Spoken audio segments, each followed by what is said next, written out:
The storm rolled down from the mountain ridge like something alive, shrieking through the trees and driving needles of ice sideways through the air.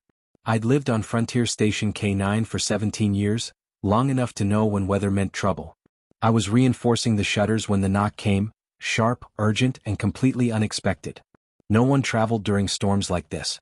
Not sane people anyway. I opened the door and found 5 figures hunched against the wind, tall and lean, their armored cloaks crusted with ice. They were Huntresses.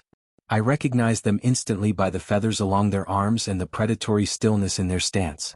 Apex hunters from the Talon systems. All female, all dangerous in the quiet, deliberate way that made lesser predators nervous. "Shelter," the one in front said. Her accent was thick, but her standard was clear.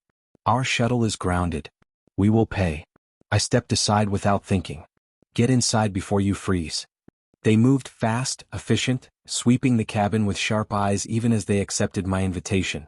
My place wasn't big, one main room, a small kitchen, a bedroom and a washroom, but the Vin filled it with presents. They removed their outer gear carefully, revealing iridescent feathers in shades of bronze, green, silver and gold. Muscles like braided wire shifted beneath patterned skin. "Storm caught us between valleys," the leader said. Her amber eyes never left me. "We need several hours." "Coffee?" I offered, already moving toward the stove. "It's hot." "That matters." Her crest lifted slightly. "Surprise maybe." Behind me their language clicked and flowed, musical and fast. I caught fragments. Observations. Assessments. One voice, younger, sharper, cut through the rest. I saw him first. The temperature in the room seemed to drop. "We all saw him," another replied calmly. The door opened for all. I pretended not to understand, pouring water and focusing on familiar motions. Frontier life taught you when to ignore tension and when to face it head-on. Right now the smart move was coffee. I turned with mugs in hand.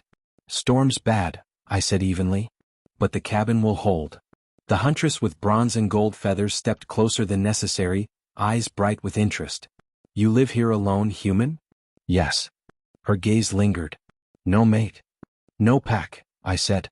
"Just me." Something unspoken rippled through them as the storm howled outside, sealing us together for the night. The storm battered the cabin like it meant to tear it apart, wind screaming through the trees while ice hammered the shutters. Inside, the Vin settled into wary stillness, spreading out with practiced awareness. Despite their reputation, they didn't touch anything without permission. That alone told me more about them than a dozen rumors ever had. The leader introduced herself as Vexa. The others followed, Kira, bronze and gold and too curious for her own good, Ray, silver-feathered and sharp-eyed, then deep green and quiet, and Mara, the eldest, her forearms marked by old scars. Veterans, all of them. They asked questions while the coffee disappeared. How I survived winters. Why I chose isolation. Whether I hunted or fought predators. Their attention was intense, focused in a way that felt less threatening and more evaluative, like I was a problem to be solved. "You are calm," Ray observed, studying my shelves of books. "Most humans in frontier zones are not." "I like peace," I said. "That's why I came here." Kira hovered nearby, too close to be accidental. Her gaze tracked me constantly, crest feathers shifting with emotion she wasn't hiding well. When she spoke again, her voice dropped. "He belongs in a pack," she said, half to herself. Mara's eyes snapped to her. "Mind yourself." "What?" Kira shot back. "He opened his territory. That matters." I set my mug down carefully. Vin culture wasn't something you stumbled through blindly. "I didn't invite a claim," I said evenly. "I invited guests." Silence fell, heavy but not hostile. Ray exhaled slowly. "Among our people," she said, "interest can be declared quickly. Especially under survival stress." "That doesn't make it binding," Mara added, studying me. "Not without consent." Kira's crest flattened, frustration bleeding through her confidence. I felt warmth. Safety. I thought. "You projected," Mara said. "That is not claiming. That is instinct." I met Kira's eyes. "We just met," I said. "If you're curious we can talk. Learn. But I'm not something to be marked because a storm pushed you through my door." The words hung there, sharp but honest. Kira looked away first. Not angry. Thinking. "You speak like a hunter," Vexa said quietly. "One who chooses patience over impulse." "I choose respect," I replied. The tension eased.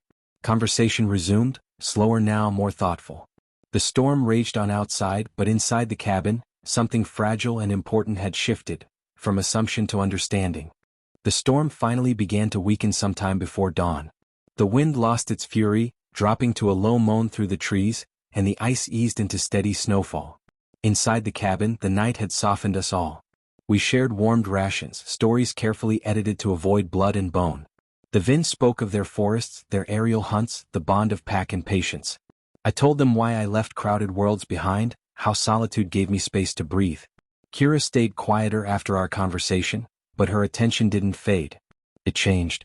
Less possessive. More curious. When the first pale light crept through the windows, Vexa received confirmation from their grounded shuttle. Rescue was on the way.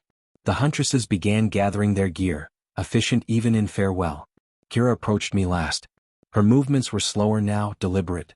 If I return, she said carefully, with proper intent and time to know you, would you speak with me again? I considered her, really considered her. Conversation is welcome, I said. Claims are not. Her crest lifted and what I'd learned was relief. Then I will bring better coffee next time. Mara clasped my forearm in farewell, her grip firm. You showed restraint when instinct would have been easier, she said. That earns respect among my people. The others echoed it in their own ways, nods, touches to the chest, brief smiles that showed sharp teeth without threat. Then they were gone, moving through the fresh snow with the same quiet grace they'd arrived with. The cabin felt emptier after they left. Not lonely, just still.